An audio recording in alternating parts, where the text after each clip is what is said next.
And I know that it's not on me to manage other people's feelings. I do know that I do that. Feelings make me so uncomfortable.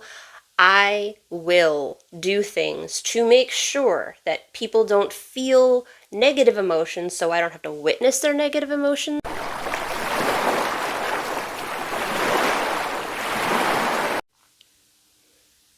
Hi, I'm Kate, and welcome to Always Tuck and Roll. We discuss life, the universe, and everything through the lens of autism, because autistic.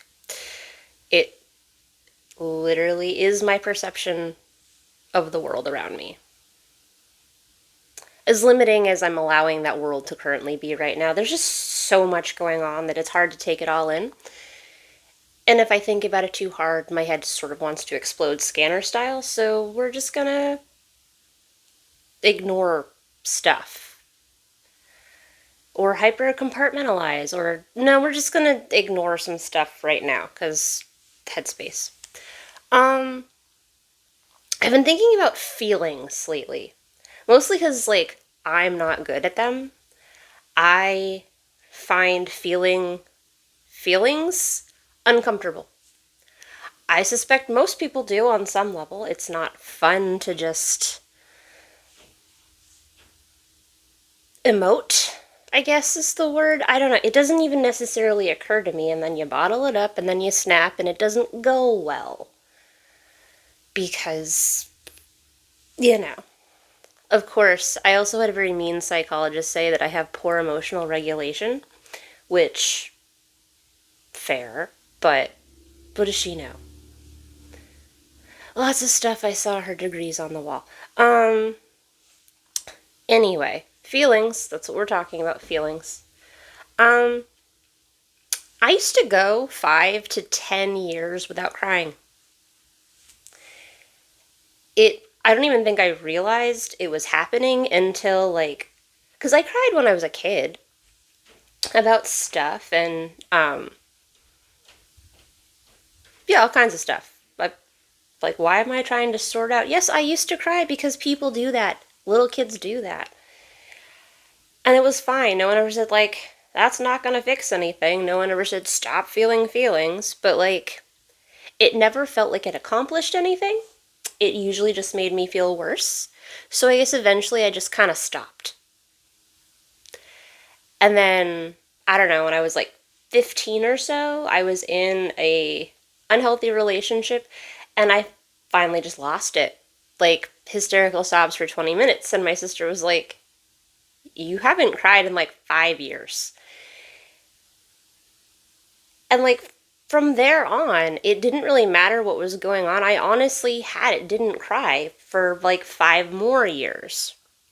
And even then, it might have been more than that. It's like not a hard and fast rule. It's not like I have like a spillover tube or something like, oh, we've bottled this much in, we need to spill over and erupt now. Um, it's not like that. It's more just, it doesn't happen, whether or not it should. And that honestly progressed from like the tween years to, I don't know, like 4 years ago. It's almost like therapy helped, right? But there was a portion of my time where I was like living alone in a state without any like family, no friends that weren't coworkers. I was more isolated than I am now, but like working, so it was weird because I was in the world all the time, but I was also only either at my office for 10 hours a day or I was at my apartment that was about a mile away, and that was like my whole existence. And honestly, sometimes I worked 7 days a week. I used to work 70 hours a week at a different job. This recovery from burnout is no way my first rodeo because I have definitely pushed myself too far more than once. This is maybe the worst it's ever been because I just kept pushing through different things, trying to like be like, no, you don't need to take a break, you just need to keep moving forward. And now here I am not really moving forward, but also finally understanding for the first time how I got here. In the feelings of it all also is a big part of it, because finally having the space to process feelings and emotions at all, to acknowledge that there are emotions, that's huge. That is so huge. Like, I honestly, I hate feeling feelings. It's very annoying. And when I was like just working up to 70 hours a week and just home or work, just I couldn't feel anything half the time. It was it almost hurt cuz I could feel nothing. Just nothing at all. It wasn't like despair or sadness or boredom or any of those things. It was just nothing. And like palpably nothing. And when it gets so bad, it was like distracting. I would binge watch the Welcome Home blog. And so basically, I don't even know if it's still around. I meant to check, but here we are. Um, and it's literally, it was just this blog that people uploaded or sent in videos that someone would upload, and it was all soldiers surprising their families, families surprising soldiers. Like, and maybe I gravitated towards that because I was 800 miles away from my family at the time. Um, but it would take me like an hour to 2 hours of watching these videos and people like sobbing over their loved ones, like reuniting, or like their siblings, their dog. Yes, loved ones. All of those are loved ones. Why am I breaking it down? That doesn't make sense. Anyway, um, it would take, yeah, 1 to 2 hours of that before like I would feel something. Like oh. And this isn't to say like I called my mom like once or twice a week and we would talk for hours. This isn't like I was not talking to family or anything. My sister definitely got put through the motions with frantic texts and crazy calls at times. Like there it's not like I wasn't communicating, but I also wasn't feeling, because feeling is hard. I was even in a relationship for some of this, but it was a pragmatic one where I just really needed a mechanic and that mechanic really needed a place to live, and so, you know, it it wasn't more than it was, at least as far as I'm aware. Cuz yeah, I don't whatever. That was another lifetime ago, and I couldn't be bothered to even care that that was going on at the time, realistically. Um and that's probably not fair to that guy, but oh well. I hope he's happy now. I don't think I was horrible. I mean, food and shelter is pretty important, right? I couldn't like it's not like he was giving me feeling. I actually don't know because I don't think I paid enough attention to that. Good talks. It was good talks about very little important things, but good talks.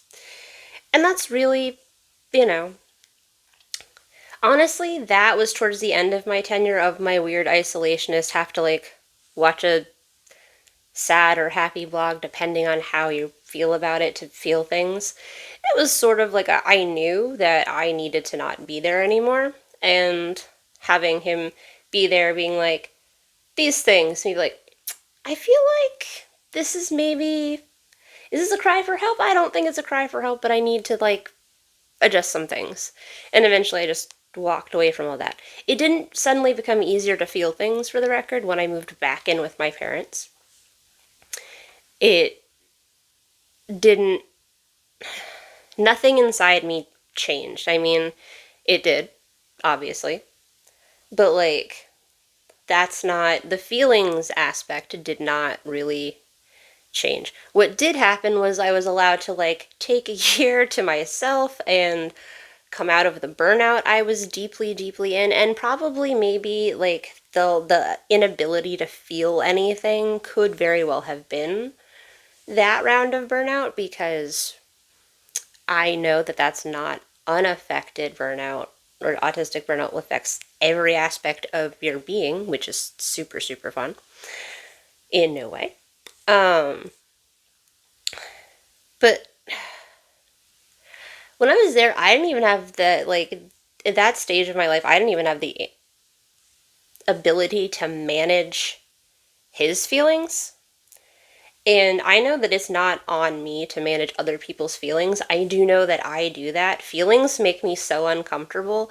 I will do things to make sure that people don't feel negative emotions, so I don't have to witness their negative emotions, see them, or feel guilty that I could have prevented the damn negative emotion. It's And that's the funny thing. People with autism are often accused of lacking empathy. And realistically, it's more that we have a hyper empathy.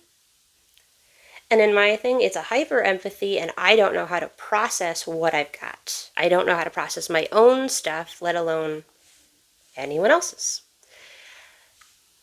Does this occasionally cause difficulties in being in an actual relationship with Pete? Yes, it does. Very much so. We're working on that, and luckily, he is so understanding and knows, well, we had known each other for 7 years before we got together, and we've been together for 8 years now. So he knows, to the point where I can just, like, I don't know what I'm feeling, and I can't feel things right now.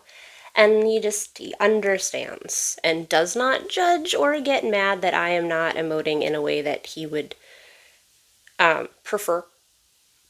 Though, I mean, it's not like he doesn't have his own things too, so, like, that's... We like to quote Rent, I'm looking for baggage that goes with mine. That's us. Matching luggage, who knew? My brain is just doing the song. I should not have done that to myself. Oh well. It's a good song. Rent is a phenomenal play, and I actually really liked the movie version too. Where was I going with this? Now that I've completely derailed myself. I have notes. Let's see if I have more things in my notes. That's right, I found a notebook. I used to use this all the time, and then I stopped, and now I'm trying again. I think it was supposed to be a bullet journal when it was given to me, and, like, I understand the purpose of people using bullet journals when they're organizing stuff. It does not work for me in the way that it works for other people, because I need more regimented, controlled chaos, and this is just a lined book that I can do anything to. And jumping around,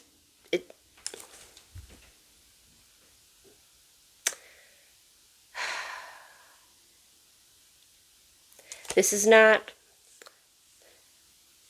I have no actual thought thread going through this, I don't think. I'm gonna have to see. Let's see. Yep. These notes were not very thorough, is what I'm finding. That's okay. Since I'm not great at feeling feelings, maybe we don't have to talk about them much. Honestly, if therapy has taught me nothing, therapy's taught me lots of stuff.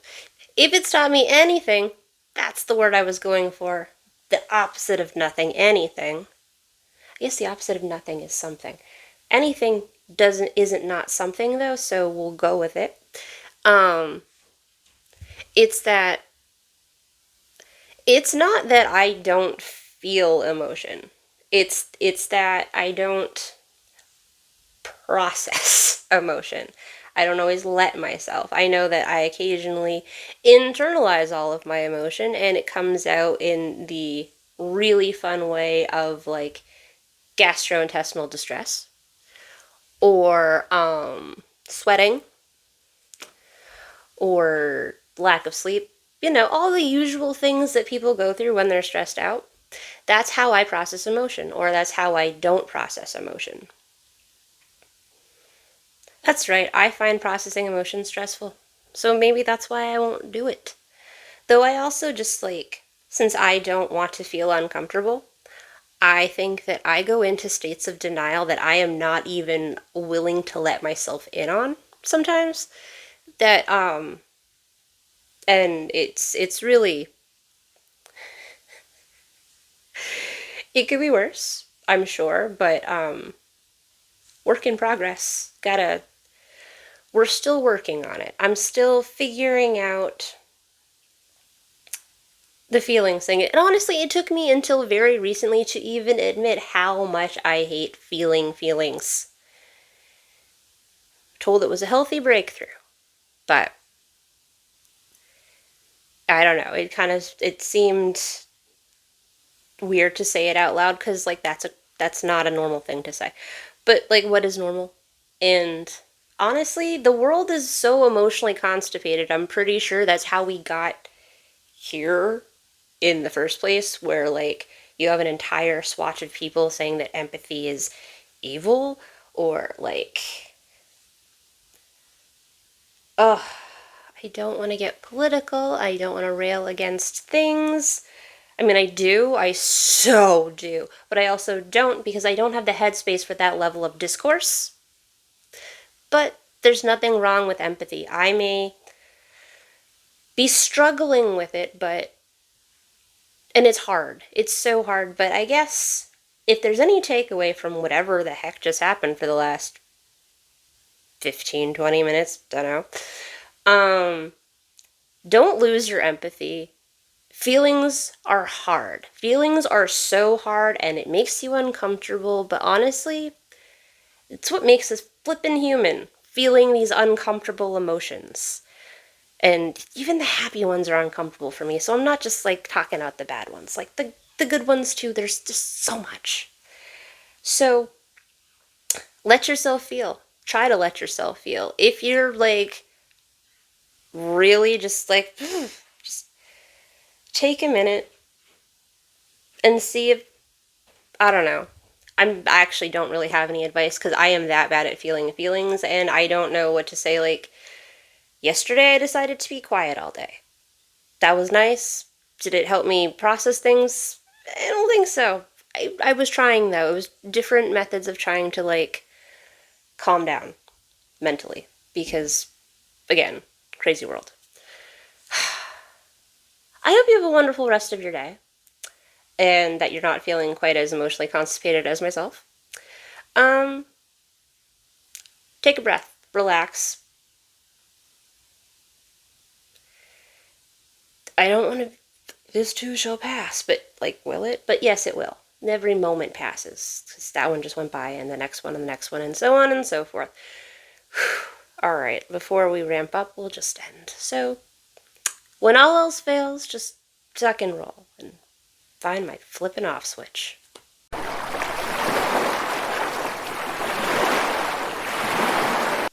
It's almost like therapy helped, right?